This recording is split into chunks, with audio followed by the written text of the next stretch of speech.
Las heridas pueden ser físicas o mentales, pero el crimen deja cicatrices en todo lo que toca. Aunque los factores que lo generan son complejos, este crece cada día como un cáncer que consume a nuestra sociedad. Esto obliga a los agentes de la ley a auxiliarse de métodos científicos modernos, como la psicología y la criminalística. La guerra parece no tener final, pero una cosa es cierta: puedes correr, pero no esconder. Esto es Testigos del Crimen, con Guadalupe Gutiérrez y Roberto Coria. Frecuencia Cero, la otra radio.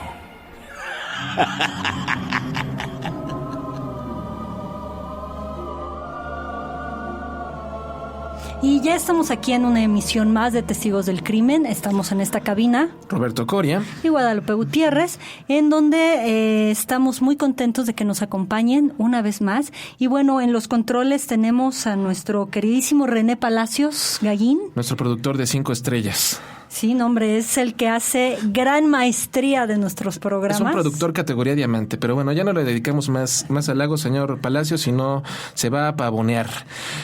Pues tenemos varias vías de comunicación, como siempre. Les recordamos nuestro correo de voz, el 24555099.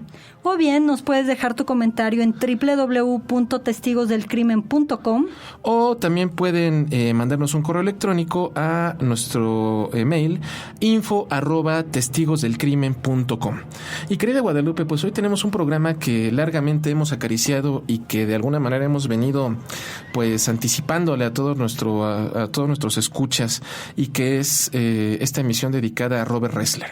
Sí, que ya en alguna otra ocasión lo hemos comentado como de las principales personas que han estado investigando, que han estado en varios casos importantes, por ejemplo, como el de Albert Fish, haciendo un perfil, no estando ahí porque obviamente todavía no nacía, pero sí estudiando el caso para ir haciendo todo este manejo de un cuadro delictivo, ¿no? Y como hemos mencionado, es así como nuestro héroe, ¿no? Sí, él es una de las personas que como comentábamos en la preparación de este programa, es una persona que revolucionó la investigación policial moderna. La revolucionó ¿cómo? Incorporando los conocimientos de la criminología, los conocimientos de la psicología y los conocimientos de la criminalística para interpretar los elementos que son localizados en una escena del crimen, cuáles son sus connotaciones simbólicas, y obviamente con esto poder elaborar un retrato o un perfil de quién fue el que cometió el delito. Sí, y como en alguna ocasión lo platicamos tanto en el programa de criminalística como en el de criminología, bueno, todo ha ido avanzando, pero una de las cosas que da el giro de tuerca que hace Ressler es darle mayor peso a la parte psicológica con gran apoyo a lo criminalístico. Entonces esta combinación a mí se me hace magnífica. Exactamente, porque pues bueno, obviamente ese es un terreno muy difícil, ¿no? Como ustedes han visto en nuestra página web, el propio Ressler utiliza o tiene muy presente una frase que escribe Friedrich Nietzsche, que se llama, que dice la frase: el que lucha con monstruos debe de tener cuidado de no convertirse en un monstruo. Y es que pues esto es algo muy riesgoso. Al estar expuesto a toda esta depravación, a todo este vicio, a todas estas cosas terribles, pues es inevitable que sufras alguna transferencia y que esto te afecte. Dicen que cuando miras al abismo, el abismo te mira de regreso. Sí. Pues efectivamente, yo creo que conviene, Guadalupe, comenzar a hablar de Ressler. ¿Quién es? ¿Cómo surge en él este interés por desarrollar una actividad policíaca?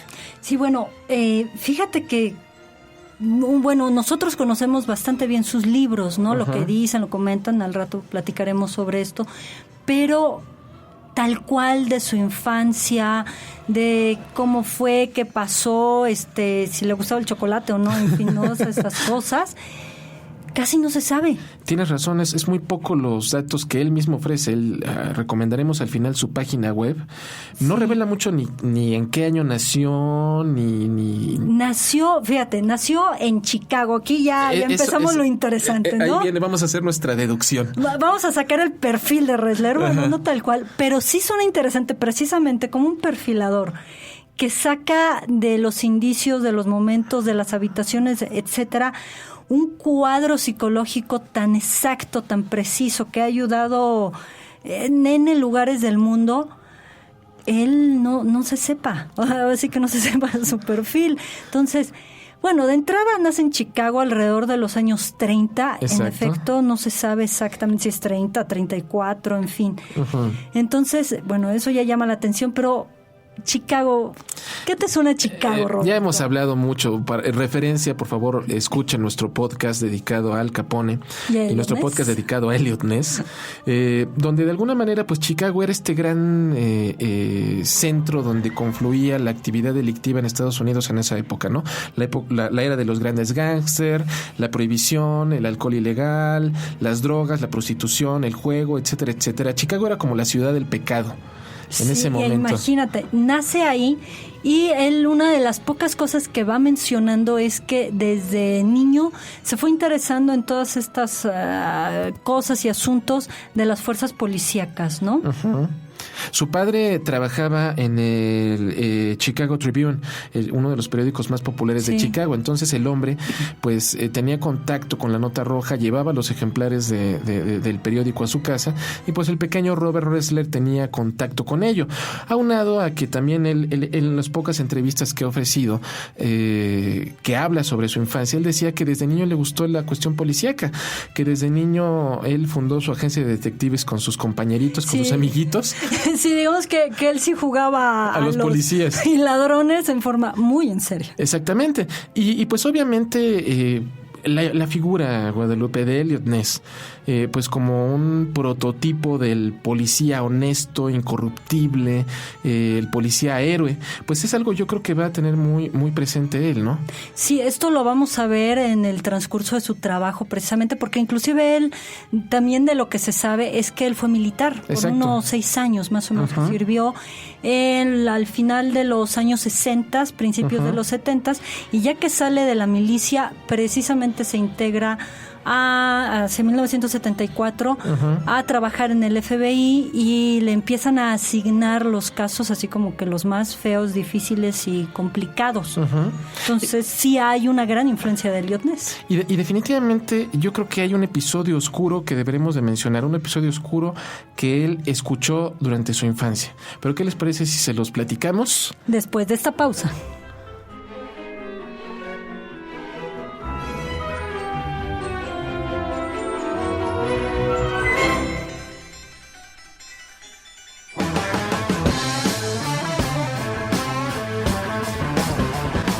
Rock es universal. Lo electrónico nos invade. Pero hay un ritmo que te hace sentir en tu frecuencia.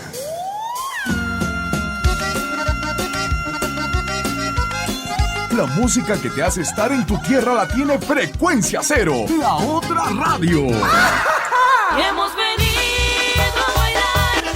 Frecuencia Norte, la música popular mexicana y el cariño de tu gente, todos en un mismo sitio. Frecuencia Norte. Cada semana, captura tu frecuencia en el norte. Frecuencia Norte tiene tu música. Llama a nuestro correo de voz 2455-5099. Frecuencia Cero, la otra radio. Porque la radio se está quedando sin oyentes. Y bueno, ya estamos aquí de regreso, completamente emocionados de hablar acerca de Ressler. Y bueno, estamos hablando precisamente que hacia 1974, digo, de las cosas que se van sabiendo, él se dedica a trabajar en el FBI, ¿no? Exacto. Pero regresando un poco, porque así es, así como para ir comprendiendo a Ressler, él con esto de Chicago y con esto de su papá en el periódico, etcétera, lo va a marcar un acontecimiento bastante particular y bastante peculiar, que es de William Haynes en diciembre de 1945. Pues resulta que este hombre, bueno, este chico en ese momento tenía 16 años de edad. El chico entra a una casa habitación en Chicago, entra ilegalmente, por supuesto, y la cuestión es que le dispara a una mujer de 33 años, a la mujer que vivía en ese domicilio. Después de haberle disparado, Guadalupe la apuñala salvajemente. Y después, como una especie de firma y a la vez una súplica desesperada, el chico Hirons, con lápiz labial en un espejo, escribe la leyenda: por el amor de Dios, deténganme antes de que vuelva a matar. No puedo controlarme. Pues la cuestión es que Hirons eventualmente pues se da la fuga, asesina y desmiembra a una chica de 6 años de edad, a una niña, y es detenido en el año de 1946 cuando intenta penetrar a otra casa para cometer otro crimen. Obviamente esta súplica, esta pues ansia homicida al parecer incontrolable, pues era algo poco estudiado en esa época.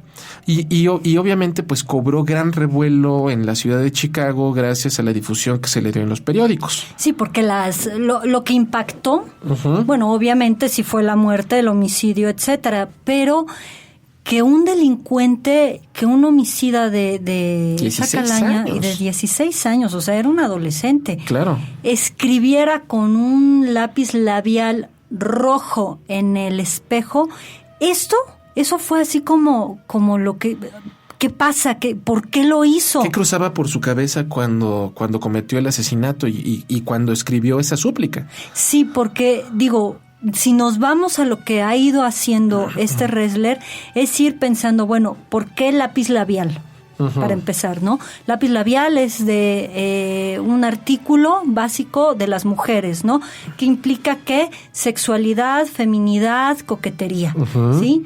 ¿Por qué rojo? Porque exacerba la pasión. Exacto. Y toda esta parte instintual, tanto agresiva como sexual. ¿Por qué en el espejo?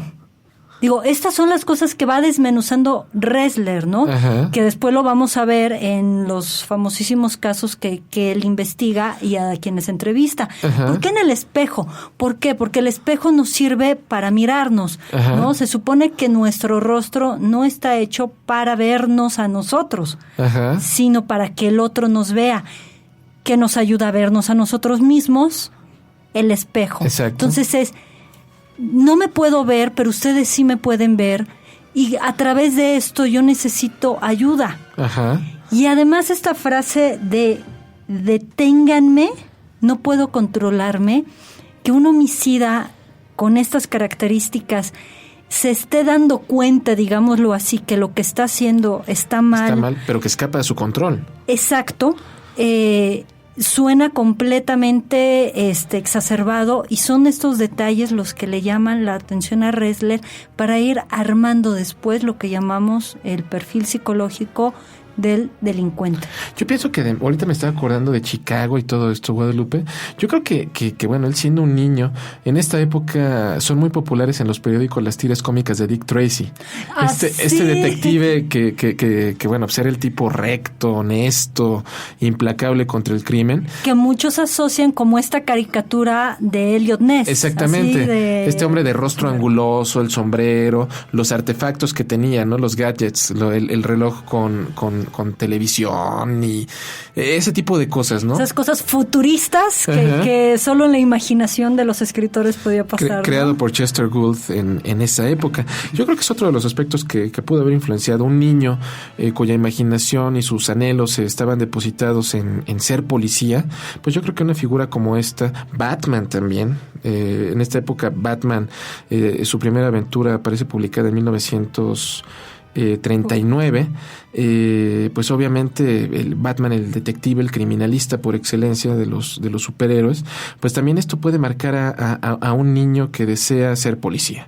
Sí, porque es hablar de situaciones cotidianas, pero que a la vez no se hablan del todo, digámoslo así, pero que atraen, que seducen lamentablemente a muchos, ¿no? Por un camino hacia el conocimiento de la delincuencia y hacia la otra seducción, pues haciendo los delincuentes, ¿no? Efectivamente. Y bueno, pues Ressler, como bien has acotado, él hace una carrera en el ejército, gana el grado de coronel.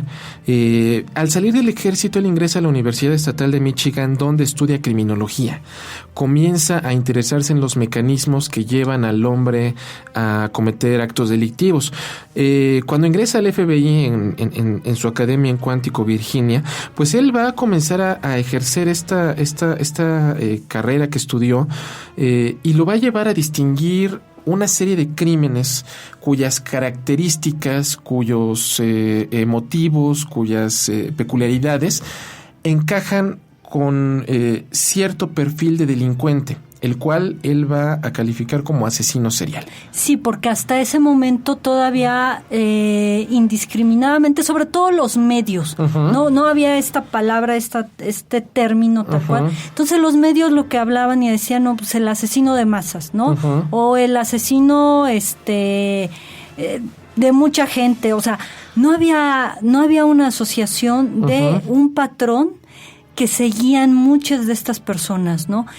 Y esto fue lo que él hizo. Es una de las grandes aportaciones porque le da, ahora sí que un orden, siguiendo esta línea de Eliot Ness, él le da un orden a aquello que no lo tiene, organiza los papeles que están desorganizados y entonces puede llegar a buenas conclusiones. Pues más sobre Ressler y sobre todas las aportaciones que realizó en el FBI, ¿te parece? Después de esta pausa. Adelante.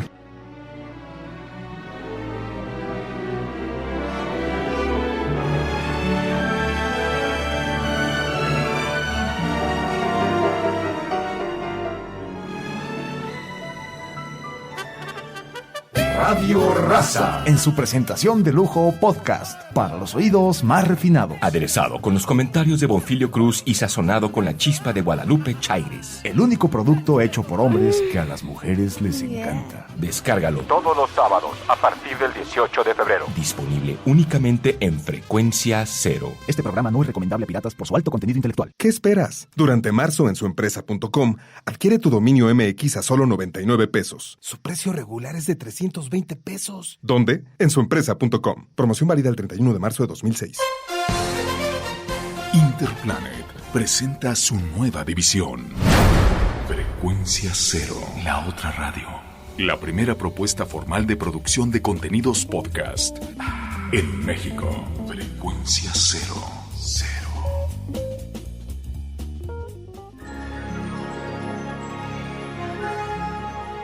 Y bueno, ya estamos aquí de regreso, platicando todavía de nuestro héroe, Robert Ressler. Robert Ressler, el que lucha con monstruos. Sí, que además es el título de uno de los libros que tú inclusive ya has comentado. Sí, de su tercer libro, exactamente.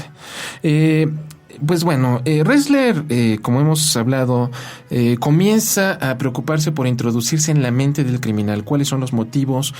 ¿Cuáles son los aspectos simbólicos en sus crímenes? Y pues para realizar esta investigación, Robert Ressler tuvo que entrevistar al menos a 36 de los asesinos en serie más famosos que fueron capturados en esa época. Algunos de ellos, pues obviamente capturados por departamentos de policías locales. Algunos otros casos en los que él participó de manera activa en la persecución del malhechor. Entre algunos de los más memorables, ¿a quiénes tenemos? Bueno, tenemos a John Gacy. A John Wayne Gacy, el Pogo, el payaso diabólico. Sí, que en alguna ocasión platicaremos acerca de él en forma profunda. Ajá. Pero imaginen a una persona que es todo lindo, todo bueno, se viste de payaso para divertir a los niños, pero también lo secuestra y lo sodomiza. Exacto. Entonces, pues de ser alguien ejemplar y toda una diversión pasa a ser alguien completamente monstruoso. Exacto. Tenemos, por ejemplo, también entrevistó a David Berkowitz, el hijo de Sam. Famosísimo de los años 80, ¿no? Exactamente, que en Nueva York, pues durante un verano calurosísimo, sembró el terror asesinando a parejas que estaban en el interior de sus vehículos. Les disparaba y decía que lo había hecho porque su perro le había ordenado hacerlo. Sí, porque después la siguiente versión era de que precisamente el perro le ordenaba porque era Dios el que hablaba a través del perro. A través del perro, sí. No, o sea, dices, pobre perro, no le echen la culpa, ¿no? A Jeffrey Dahmer también, de quien ya hemos platicado aquí ampliamente en este programa. Sí, que es el carnicero de Milwaukee, así es que si no lo han escuchado, escúchenlo porque está muy interesante. Exacto. Charles Manson, de quien hablaremos en una emisión no lejana. Y que en Averius ya se ha comentado algo de Charles Manson. Ajá. Pero aquí, bueno, vamos a ver toda esta parte acerca de pues brujerías y satanismos, en fin, ¿no? Pues él entrevista a una gran cantidad de criminales y pues obviamente todos los datos que va recolectando, toda esta información pues es oro molido prácticamente para los investigadores, porque les permite, al igual, bueno, como lo podemos ver en esta película El silencio de los inocentes, pues permite reunir información que primeramente le puede llevar a los investigadores a saber cómo son planeados los homicidios, cómo son cometidos los homicidios, por qué eligen estos asesinos a las víctimas, cuáles son los mecanismos simbólicos mediante los cuales escogen a su víctima, y finalmente pues hablar acerca de su proceder, de su modus operandi, de cómo matan, de cómo disponen del cadáver, establece la clasificación entre criminales organizados y desorganizados, pero bueno, ahí tú nos puedes hablar mucho de eso. Y profundiza precisamente también en los de delincuentes sexuales. De tipo sexual, ¿no? Exactamente. Esto de organizado, desorganizado, hemos de recordar en nuestro programa, en nuestro podcast de criminología, que hablamos del Lombroso, ¿no? Lombroso pasa a la historia dentro de la psiquiatría y dentro de lo que llamaríamos psicología criminal por haber dado precisamente una cierta clasificación. Pues lo mismo hace de una forma más profunda es nuestro Lombroso moderno.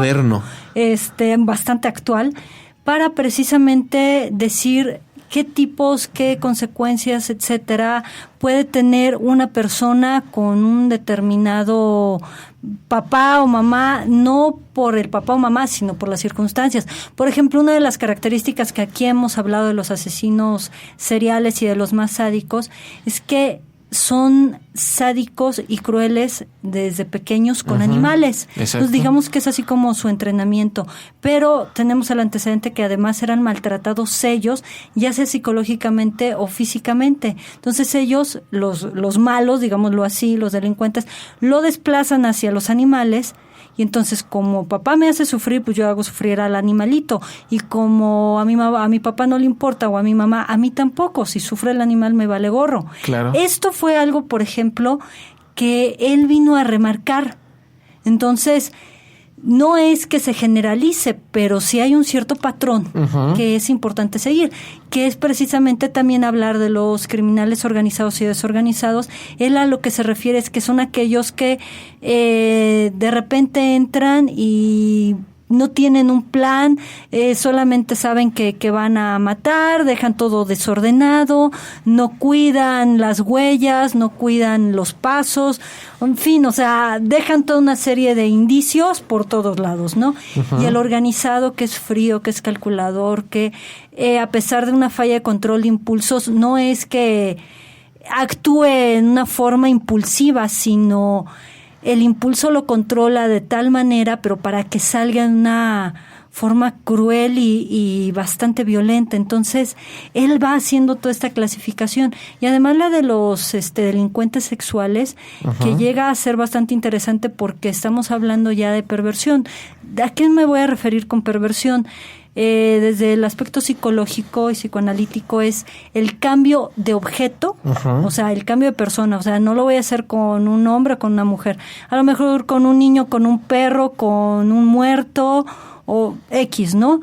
Y el cambio del fin, si el fin de la relación sexual es el placer y el disfrute, ¿no? En otros momentos la procreación, bueno, aquí más bien es la parte de sentir la agresión, de la emoción, la adrenalina, la parte sádica, lo cual cambia completamente. Y él viene a hacer un gran énfasis y yo creo que a conectar magistralmente, como ya hemos dicho, que se nota que nos cae bien Ressler, ¿verdad? Acerca de criminología, criminalística y toda esta parte de psicología extraordinariamente fundamentada, ¿no? Y de psicoanálisis. Exacto. Y todo esto, pues obviamente deriva en que, gracias a su trabajo, el FBI crea la llamada Unidad de Ciencias del Comportamiento, que se dedica a estudiar a estos criminales y que da asesoría a todos los departamentos de policía de Estados Unidos, y a crear un programa que se llama Violent Crime Apprehension Program, o Programa de Aprehensión de Criminales Violentos, que es una base de datos nacional que cuando ocurre un homicidio homicidio con estas características peculiares, los investigadores llenan una especie de formato en el cual alimentan todas las características del crimen, la edad de la víctima, sus características, qué arma ocurrió, en qué lugar, todo eso.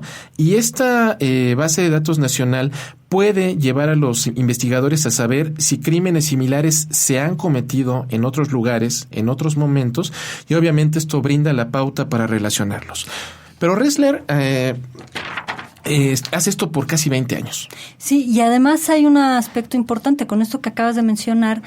Él sí se dedica más hacia la parte del victimario, pero abre una puerta extraordinaria para hablar de la víctima. Exacto. Y de todo el estudio de la victiminología, que es, de las cosas que plantea y se siguen en esta ciencia, es que para una víctima hay un victimario. Exactamente. Para un victimario hay una víctima, y que hay una conexión inconsciente, y que por algo se escogió a esa víctima y ese victimario, lo cual suena bastante raro y bastante fuerte, pero abre la puerta para eso. Exactamente.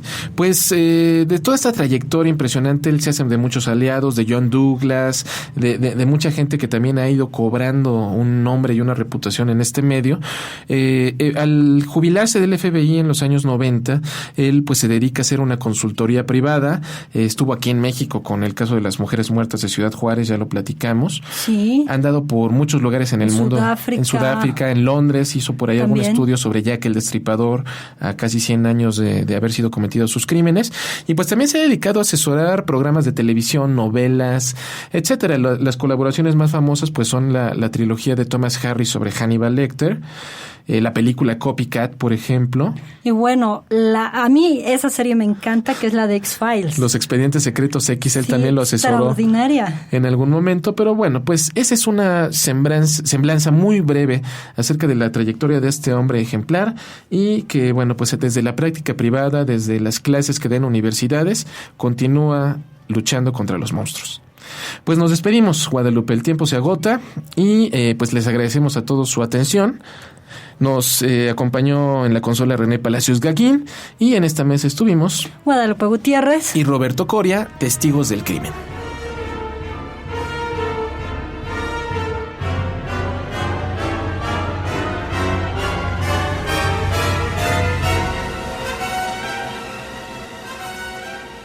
Esto fue Testigos del Crimen, con Guadalupe Gutiérrez y Roberto Coria.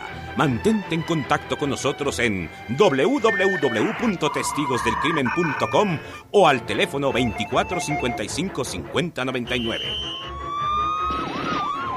Testigos del Crimen, un programa más de Frecuencia Cero, la otra radio. Lo mejor de la radio en la palma de tu mano.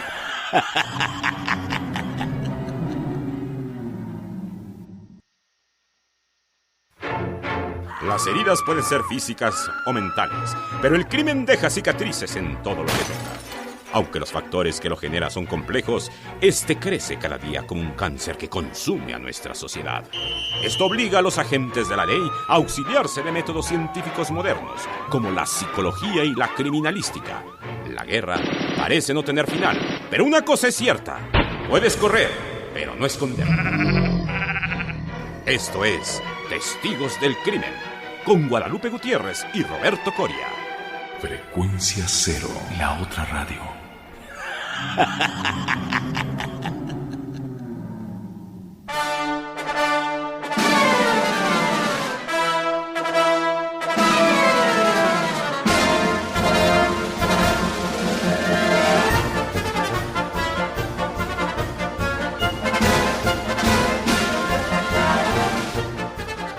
Y no se equivocaron de podcast, están escuchando Testigos del Crimen, pero en esta ocasión, debido al tema que vamos a tratar, pues consideramos apropiado iniciar nuestra emisión con una tonada netamente circense, ¿no, mi querida Guadalupe Gutiérrez? Claro que sí, mi estimado Roberto. Bueno, estamos aquí muy contentos con esta emisión nueva, Y bueno, en un momento les vamos a platicar qué es lo que hay atrás de toda esta música circense, ¿no? Sí, porque no vamos a hablar acerca de Cepillín, ni de Krusty el payaso, ni nada por el estilo. Les recordamos que tenemos vías de comunicación. Primeramente, nuestro correo de voz, el 24555099. O bien pueden dejar su comentario en www.testigosdelcrimen.com. Y para quienes pues deseen escribirnos un correo electrónico, nuestro email, info@testigosdelcrimen.com. Y pues tras el cristal, como siempre, fiel, constante, se encuentra René Palacios Gaguín, a quien le dedicamos también en este momento un saludo afectuoso. Y pues, ¿de qué vamos a hablar hoy, Guadalupe? Bueno, pues, ¿qué te parece si empezamos como a recordar un poquito? Ajá. ¿A ti te gustaban los payasos de chiquito? Siempre. Cuando estabas pequeño, sí, porque... Sí. Roberto es alto, aquellos que no lo conozcan, cuando era chiquito. Sí, siempre me fascinaron. ¿Sí? ¿Por qué? La verdad. Pues me parecían seres divertidos, me parecían, dentro de lo grotesca que era su apariencia, me parecían atractivos. Eran, pues, como una suerte de mofa a la realidad, a las convenciones. Era una figura muy divertida. Sí, fíjate que yo recuerdo, la verdad, en mi primaria había como un payaso de planta, el que nos llevaban para el Día del Niño, para el que nos llevaban a fin de año, el que nos llevaban el 6 de enero para los regalos de Reyes, etcétera, que era Semillita. Entonces... a mí también cuando contrataban para mis fiestas a Semillita el payaso. Fíjate, entonces, bueno, era súper conocido el buen Semillita. Ajá. Y yo lo recuerdo con mucho cariño, con mucha también. diversión. Era un tipo simpatiquísimo, como payaso era muy divertido. O sea, yo lo recuerdo en mi infancia y fue algo encantador, la verdad. Uh-huh. Lo malo es que a veces los payasos no siempre son igual de encantadores, ¿no? Como el buen Semillita. Exacto. Pues efectivamente, el payaso, la figura del payaso, pues genera diferentes respuestas en el individuo, fundamentalmente cuando somos niños. Porque, bueno, yo sé que más de uno de ustedes, queridos escuchas, le tienen miedo a los payasos o le tuvieron miedo a los payasos en su infancia. Fíjate que esta en los niños es una fobia muy común. Uh-huh. O sea, ven a los payasos y les huyen. Yo tengo un sobrinito de 3 añitos uh-huh. que le tiene un pavor extraordinario a los payasos. Uh-huh. Y curiosamente yo tengo un pariente que ha trabajado de payaso. Ajá. Entonces suena así como que raro y contradictorio, ¿no? Ajá. Porque si está acostumbrado a verlo, en cuanto se empieza a caracterizar, se aterroriza y el Ajá. niño se sale de la habitación. Entonces es un fenómeno así como que un tanto curioso, pero es también entender por qué, porque si nosotros ponemos al payaso tal cual, bueno, en primera es una cara completamente blanca, ¿no? Ajá. En donde no hay un mayor reflejo que toda la pintura, que es muy llamativa, Ajá. Pueda dar. Ajá. Pero además hay una distorsión de todo lo que es el rostro. Sí. Y el rostro es el principal punto de referencia que tienen los niños, ¿no? Entonces, cuando se altera lo que se llamaría la gestalt, o sea, el cierre, la parte completa del rostro, y se ve distorsionado, ellos aterrorizan. Y es cierto, vaya, no sé, Lon Chaney, el famoso actor de películas de horror de la época muda del cine, él decía que un payaso es divertido solamente en la pista de un circo, pero preguntaba, ¿cuál sería nuestra reacción si ese mismo payaso aparece frente a nosotros a medianoche en la puerta de nuestra casa, bañado por la luz de la luna? Pues imagínate, es algo completamente... Se ve terrorífico. Terrorífico. Robert Bloch, por ejemplo, el autor de Psicosis, él decía que el payaso en la noche es la esencia del horror. Él decía que, pues, de alguna manera es un ser humano que no actúa, ni piensa, ni luce como otro ser humano. Y pues en ese sentido el cómic, la televisión, el cine nos han ofrecido payasos espeluznantes, ¿no? Tal vez el primero. Bueno, es el Guasón, por supuesto, Guasón. de nuestro aplaudido Batman. Exacto, ¿no? O el payasito Money Penny de la novela Eso de Stephen King, ¿no? Que es popular en una película. Sí, no, ya nada más de ver a eso, pues Uh-huh. dices, ¿qué es eso? Y te aterrorizas. Y bueno, pues precisamente debido a que estamos hablando al día de hoy de un payaso, es porque hemos hecho esta pequeña reflexión. Pues el día de hoy, Guadalupe, ¿qué te parece si comenzamos a narrar la historia de un tierno payasito? Claro, de Pogo el payaso. Pogo el payaso. Pogo el payaso, pues, era un individuo tierno. La persona que lo caracterizaba era pues un hombre prominente en su comunidad, era miembro activo de la iglesia, era parte del Comité Distrital del Partido Demócrata. Esto es en Estados Unidos, ocurre en Estados Unidos, en Chicago, bueno, en un suburbio de Illinois. Y pues él realizaba muchos actos nobles, ¿no? Se presentaba en las fiestas infantiles. Se presentaba en fiestas infantiles, pero sobre todo como de orfanatos, de hospicios. Iba a visitar, caracterizado el Pogo, el payaso, a los niños que estuvieran en el hospital, que estuvieran inclusive desahuciados.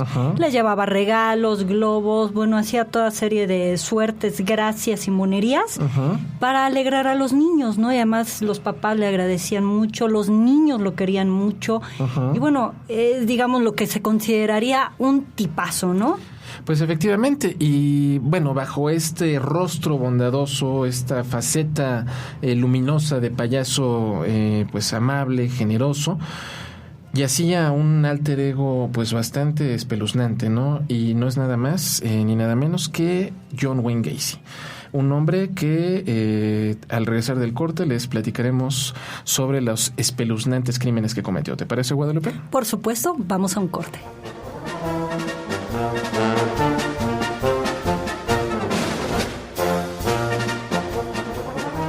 Si quieres descubrir al asesino, quédate con los testigos del crimen.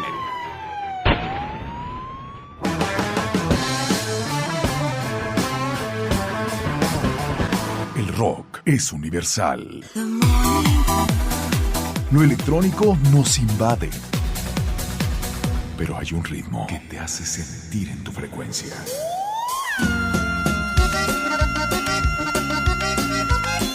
La música que te hace estar en tu tierra la tiene Frecuencia Cero, la otra radio. Hemos venido a bailar. Frecuencia Norte, la música popular mexicana y el cariño de tu gente, todos en un mismo sitio. Frecuencia Norte. Cada semana, captura tu frecuencia en el norte. Frecuencia Norte tiene tu música.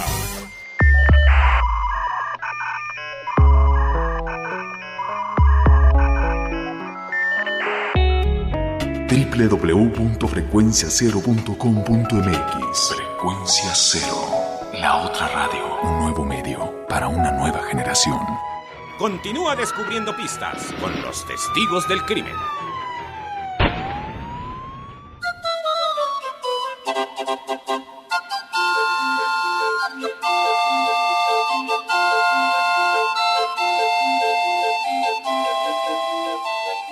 Y bueno, ya estamos aquí de regreso, amenizados con esta música que nos recuerda a nuestra infancia.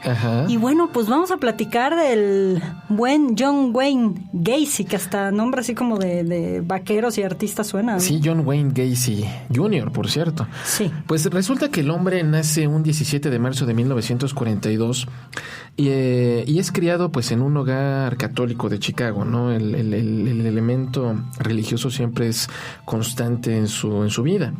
Él, como pues todo buen asesino serial, era hijo de un padre alcohólico y abusivo. Él tiene un gran conflicto con la figura paterna. En su juventud emigra a Las Vegas, trabaja, pero finalmente regresa a Illinois, estudia administración, emprende una carrera pues moderadamente exitosa como vendedor de zapatos en Springfield, no la de los Simpson, sino Springfield, Illinois, y resulta que el tipo en 1964 se casa, se muda a Iowa, es gerente de un Kentucky Fried Chicken, por cierto, sin afán de comercial, y pues resulta que, bueno, a pesar de esta prosperidad aparente, a pesar de que estaba de alguna manera encaminando su vida por un sendero positivo, en 1968 es arrestado por abusar de niños. Sí, los andaba así como molestando, los acosaba. Y esto pues pues no le gustó a los niños y mucho menos a los papás de los niños, ¿verdad? Entonces lo acusan y lo llaman a declarar, él queda convicto y la esposa, bueno, pues ante esto le dice, ¿sabes qué? Nos vemos. Quiero el divorcio, y es el primer divorcio que él tiene.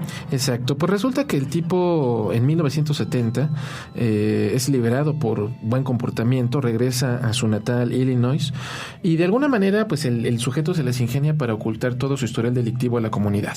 Él en el 71 compra una casa en un suburbio de Chicago llamado Norwood Park, vive en el sitio con su madre viuda, establece una compañía constructora y se casa con una mujer que conoció en la secundaria. Esta mujer tenía 2 hijas ya de algún encuentro previo y se mudan con él. Pues la madre se va de la casa y en esta época, Guadalupe, cuando comienza a manifestar toda esta patología reprimida que tenía. Sí, porque él lo que empieza a expresar es una doble vida, que aquí es donde empieza a mostrar todo lo maravilloso que era como persona, ayudante de la comunidad, es sumamente religioso, asiste a la iglesia, en fin, pero a la vez crea este alter ego llamado Pogo, en donde se acerca a los niños, los ameniza, los alegra, en fin.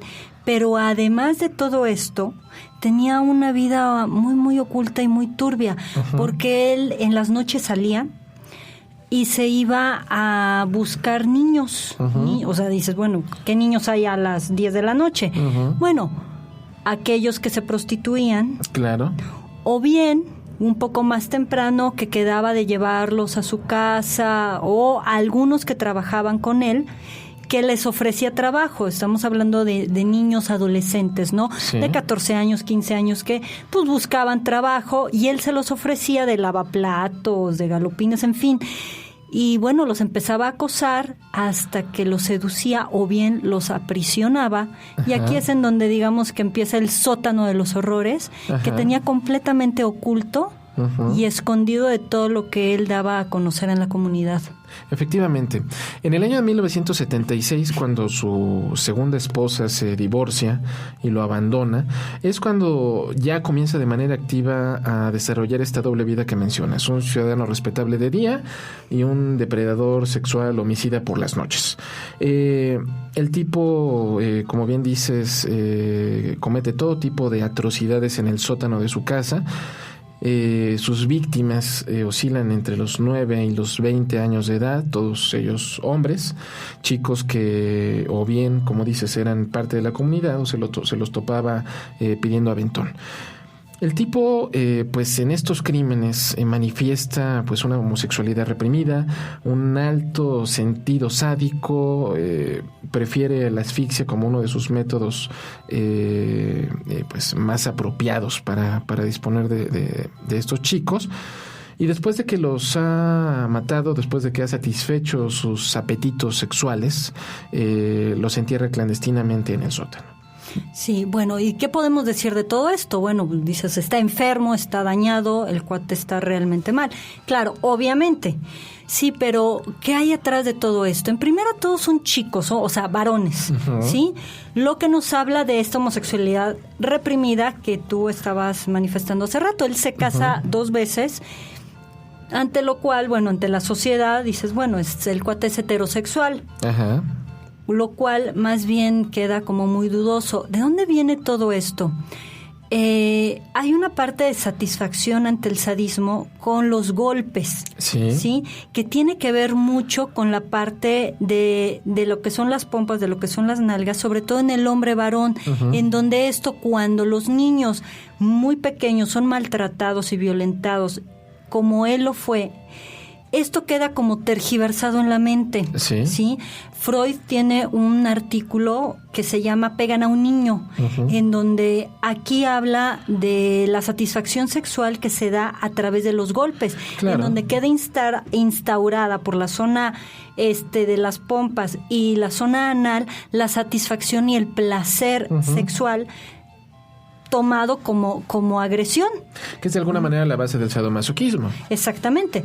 Que es una parte, no toda, en este caso de los niños. ¿Por qué entender uno como niños y él como una parte identificada con este padre agresivo, en donde él era abusado cuando era pequeño y ahora él, como su papá, puede abusar de alguien menor como cuando él lo era, y a él eso le causaba gran placer? Entonces, nunca ubica que el joven, el niño, el adolescente que está maltratando, está asfixiando, está sodomizando, le está pasando mal. Para él eso era excitante a esa edad. Claro. Sin embargo, es esta falta de empatía que él tiene y en donde él sigue maltratando y sodomizando y en donde él se sentía morir cada vez que el papá lo maltrataba. Uh-huh. Entonces, imagínate este grado de tergiversación y de identificación con el agresor, que en algún momento ya hemos platicado de eso en otro podcast, que tiene con el papá como esta parte de estar unido a él, uh-huh, de este núcleo homosexual y de esta parte agresiva que él tanto satisface sexualmente, ¿no? Pues sobre esto, sobre los hallazgos que se realizarán posteriormente en su sótano terrible y pues sobre el error que comete y que lo lleva a ser apresado por la justicia, platicaremos después de esta pausa.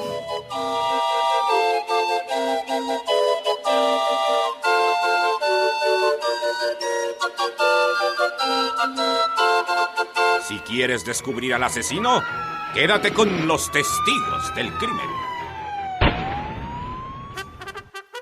Radio Raza, en su presentación de lujo podcast, para los oídos más refinados. Aderezado con los comentarios de Bonfilio Cruz y sazonado con la chispa de Guadalupe Chaires. El único producto hecho por hombres que a las mujeres les encanta. Descárgalo todos los sábados a partir del 18 de febrero. Disponible únicamente en Frecuencia Cero. Este programa no es recomendable a piratas por su alto contenido intelectual.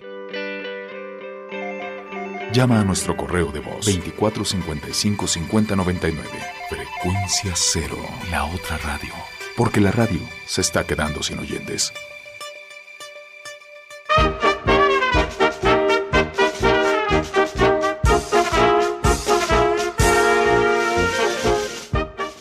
Estamos de regreso en el tercer y último bloque de Testigos del Crimen, al menos de esta emisión. Y pues continuamos hablando de John Wayne Gacy, el famoso Pogo, el payaso asesino. Pues resulta que en diciembre de 1978... Gacy es sospechoso en la desaparición de un niño de la comunidad llamado Robert Priest, un chico que fue visto pues en múltiples ocasiones con él. Un detective del departamento de policía llamado Joseph Kosenczak entrevista a Gacy, comienza pues a percibir algunas cosas raras, inconsistentes en su declaración, registra su casa y, oh sorpresa, encuentra muchos artículos relacionados con las desapariciones de chicos. Encuentra ropa, encuentra accesorios, cuestiones que eminentemente incriminaban a Gacy. Pues el 22 de diciembre del 78, Gacy se presenta a la jefatura de policía con sus abogados a declarar, y pues el hombre, dejando sorprendidos a todos los detectives, a todos los investigadores, confiesa los crímenes. Finalmente, él dice que mató por primera vez en el año de 1972 y que a partir de ahí fue responsable de asesinar a 33 chicos. El horror no terminaba ahí, Guadalupe. No. Resulta que el sujeto les indica que en el mismo sótano donde los asesinó, en su casa, enterró a 28 de ellos.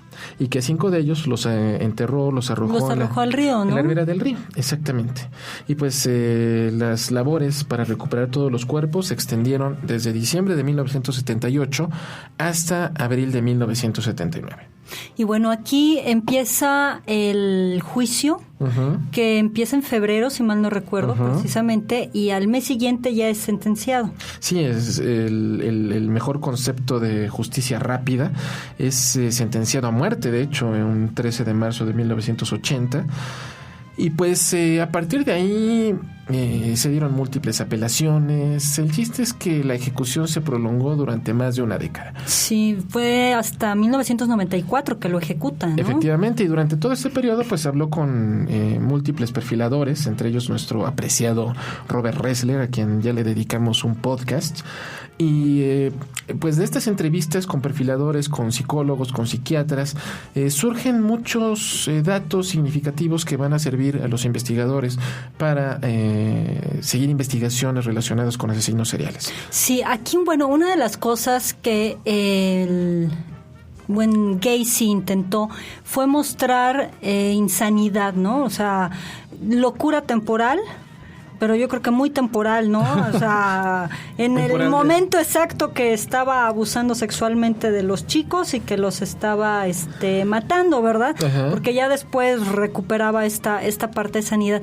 Yo creo que aquí viene la parte interesante junto con todo esto que se ha platicado, en donde es cuestionar, bueno, muchos nos quedamos horrorizados de la doble vida que muchas personas llevan. Ajá. Lamentablemente esto es a veces bastante común, esta doble vida, o más bien esta doble moral también, ¿no? Sí. ¿Qué pasaba con la vida de Gacy, no?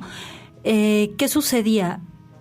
Bueno, con esta doble moral, con esta ocultar, más bien lo que nos estaría hablando es de una vida fragmentada, sí, de una dificultad para integrar todas sus actividades y darles una constancia. ¿Qué es esto de la constancia? Bueno, pues que sea el mismo, así esté en la iglesia, esté en el café, estén trabajando, esté en la escuela, en fin, que haya una constancia respecto a sí mismo y que esto lo muestre durante todas sus facetas de la vida. Uh-huh. Y él estaba fragmentado. Claro. Yo creo que aquí viene esta parte interesante, precisamente que muchos lo han manejado como dos. Sí. Que es Gacy y Pogo. Uh-huh. Yo creo que hay tres. Es Gacy, sí, el hombre respetable, Pogo, aquel que está recordando y tratando de rescatar su infancia. Exacto. Una infancia sana, una infancia buena, digámoslo así, rescatando la infancia del dolor que sienten los niños que pues están desahuciados o están en un orfanato o están en un hospital enfermitos. Ajá. Entonces yo creo que aquí hay una parte buena, entre comillas, de Gacy tratando de rescatarse a sí mismo a través del payaso para alegrar la vida de estos niños y así rescatar al niño, John, que él sufrió mucho. Exacto. Y una tercera, esta parte tan dolida, que quedó tan lastimada, que quedó tan maltratada psicológica y emocionalmente, que es el que va a desquitarse de tanto dolor y tanto sufrimiento con estos 33 jóvenes, entre 9 años el más joven y 20 años el mayor, que está tratando de desquitarse y descargar toda su furia ante la desprotección y ante tanto dolor y ante tanta confusión que sentía de pequeño. Entonces yo creo, no es hablar de personalidades múltiples en lo absoluto, sino esta misma persona sabía lo que hacía en cada cosa, pero cada personaje, por llamarlo así, de John Gacy, el empresario, el hombre respetable, era uno y funcionaba como el adulto. Pogo, el payaso, como este rescatador del niño John. Y el pederasta y asesino Gacy, que salía a depredar en las noches. Es esta parte dolida y maligna que quedó de John Wayne Gacy, ¿no? Digo, para poderlo entender, ¿no? Como todo este cierre. Yo creo que son de las partes interesantes. Además de que el cuate, bueno, pintó como una parte de ir sacando todo esto y lo que diríamos en psicología que sublimó, hizo cuadros en la prisión de payasos. Exacto, y son cuadros que llegaron a valuarse carísimos, hasta $300,000, un John Wayne Gacy original. Sí, no, o sea, imagínate, o sea, las subastas eran así como...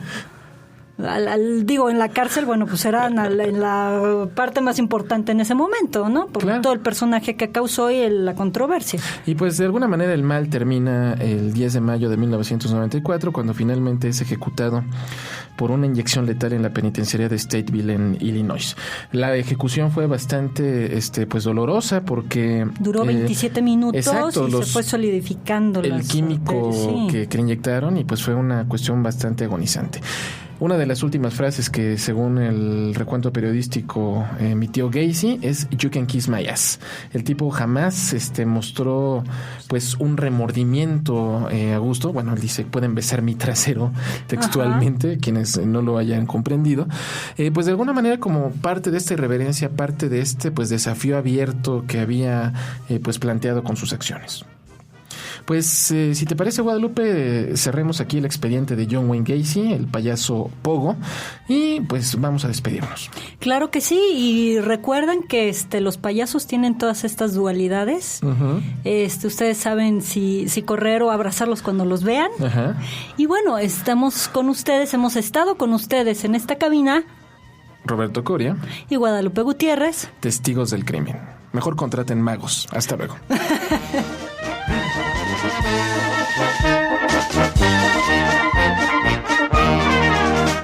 Esto fue Testigos del Crimen con Guadalupe Gutiérrez y Roberto Coria. Mantente en contacto con nosotros en www.testigosdelcrimen.com o al teléfono 24 55 50 99. Testigos del Crimen, un programa más de Frecuencia Cero, la otra radio. Lo mejor de la radio en la palma de tu mano.